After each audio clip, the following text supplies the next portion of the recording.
video dari Kiai Haji Ahmad Isyamuddin di acara diskusi ilmiah bersama Kiai Haji Imaduddin Usman Al-Bantani di Lampung, juga bersama Ustadz Suparman Abdul Karim.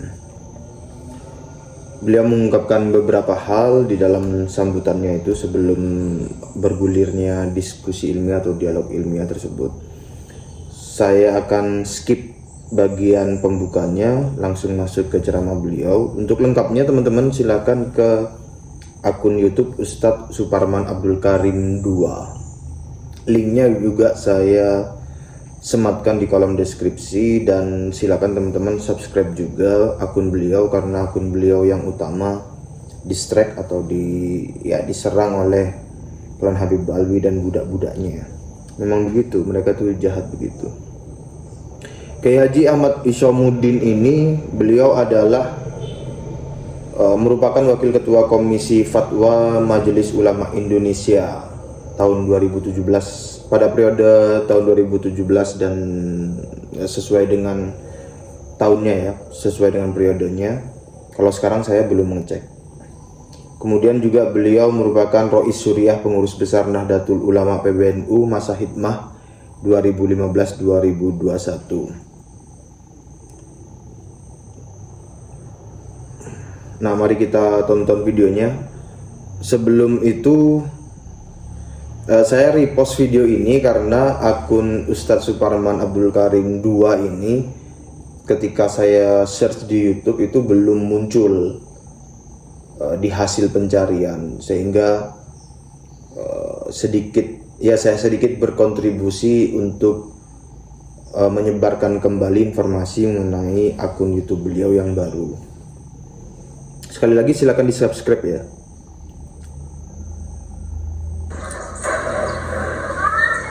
Yang hadir ke daerah saya, daerah kita, mudah-mudahan kehadirannya membawa kita muliakan Kiai Haji Imaduddin. Yang hadir ke daerah saya, daerah kita,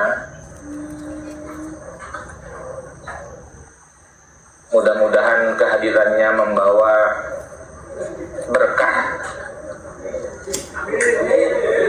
dalam makna ziyadatul khair al-ilahi wa subutuhu di tempat ini ya, dan di daerah kita. Para kiai yang jumlahnya sangat banyak dan semuanya adalah para pengasuh pesantren. Berarti banyak yang kita mengetahui bahwa persoalan nasab Rasulullah Shallallahu Alaihi Wasallam, terutama Ba'alawi, ini sudah menjadi masalah cukup lama di dunia internasional. Di Indonesia sejak tahun 1930-an sudah mulai muncul. Jadi bukan baru-baru ini saja, tapi sudah lama. Ini membawa kesadaran penuh bagi kita bahwa memang menurut kitab-kitab fikih, menjaga nasab Rasulullah Shallallahu Alaihi Wasallam dari pemalsuan adalah fardu kifayah, harus ada yang menjaganya. Karena klaim-klaim, pengakuan-pengakuan yang tidak bisa dibuktikan itu biasanya diliputi oleh kepalsuan. Maka siapa saja yang menisbatkan diri, menasabkan diri kepada Rasulullah SAW harus betul-betul bisa mempertanggungjawabkannya secara ilmiah. Bukan hanya mengaku-ngaku saja, tetapi tidak bisa membuktikannya. Biasanya orang yang tidak bisa membuktikannya tidak lebih dari para pendusta, penjahat. Saya datang ke sini mau ngaji sama Kiai Imad sebetulnya, tapi saya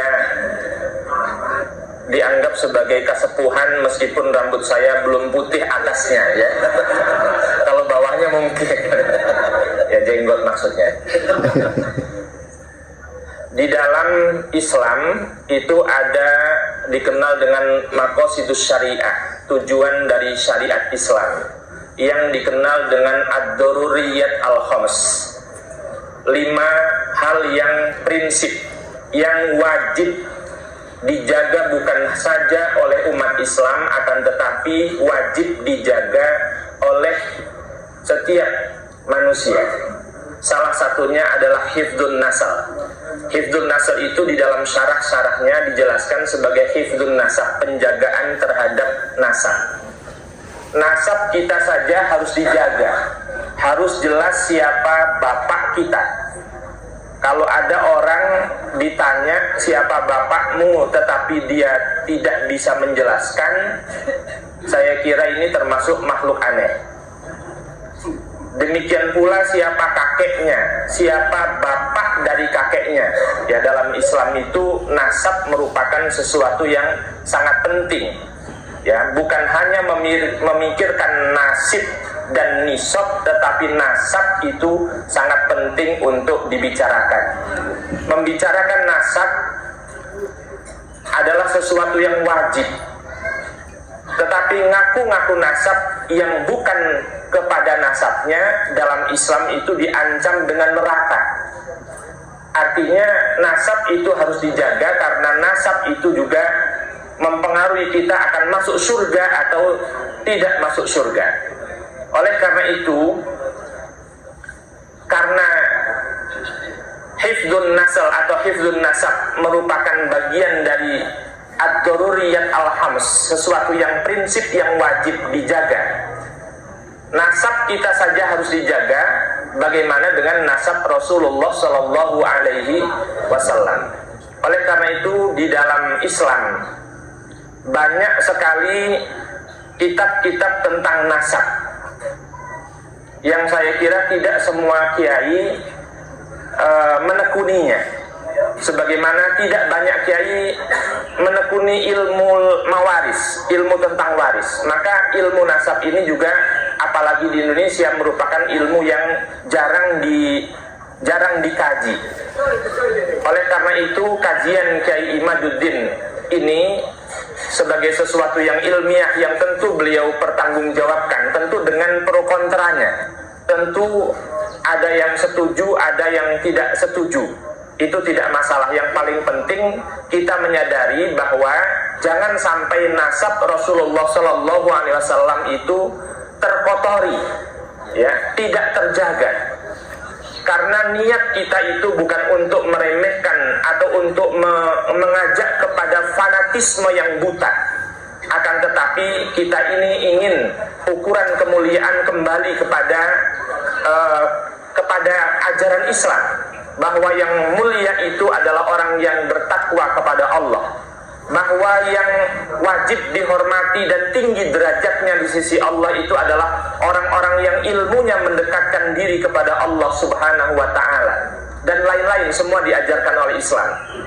Tidak boleh ada orang Arab merendahkan non-Arab. Tidak boleh ada orang yang selama ini mengaku sayyid atau mengaku habib merasa sebagai pemilik syafaat uzma. Karena syafaat uzma itu hanya dimiliki oleh Rasulullah Shallallahu Alaihi Wasallam.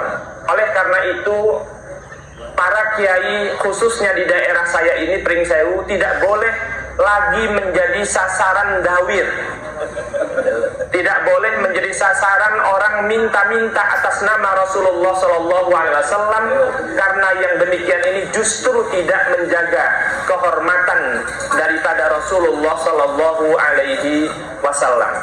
Kiai-kiai di Lampung ini harus bangkit untuk berani menjaga kehormatannya sendiri, jangan sampai direndahkan. Kita tentu akan melawan apabila sejarah bangsa Indonesia dirobah-robah. Kita tidak akan tinggal diam apabila sejarah NU dirobah-robah. Tidak ada seorang pun habaib ikut berperan mendirikan Nahdlatul Ulama. Yang kita tahu tentu tidak akan selesai dengan hanya bertepuk tangan. Ya. Akan tetapi betul-betul harus kita jaga dengan niat bahwa kita adalah manusia yang mulia apabila kita bertakwa kepada Allah Subhanahu wa Ta'ala. Syukur kalau kita nasabnya baik, kita menjaganya, menjadi orang yang akhlaknya baik. Jangan mengaku keturunan Rasulullah tetapi akhlaknya bertentangan dengan ajaran dari Rasulullah Sallallahu Alaihi Wasallam. Saya merasa yakin Kiai Imad dan kawan-kawan membahas persoalan nasab bukan hendak mengingkari nasab Rasulullah secara keseluruhan, akan tetapi ingin menunjukkan ini loh yang sebenarnya, ini loh yang palsu, ini loh yang asli. Itu saja yang bisa saya sampaikan. Terima kasih penghormatannya. Mudah-mudahan apa yang nanti disampaikan bermanfaat untuk kita semua. Wallahul muwaffiq ila aqwamit thoriq wal afu minkum. Wassalamu alaikum warahmatullahi wabarakatuh. Jamuan tontonan. Kalau udah di-upload viral kayak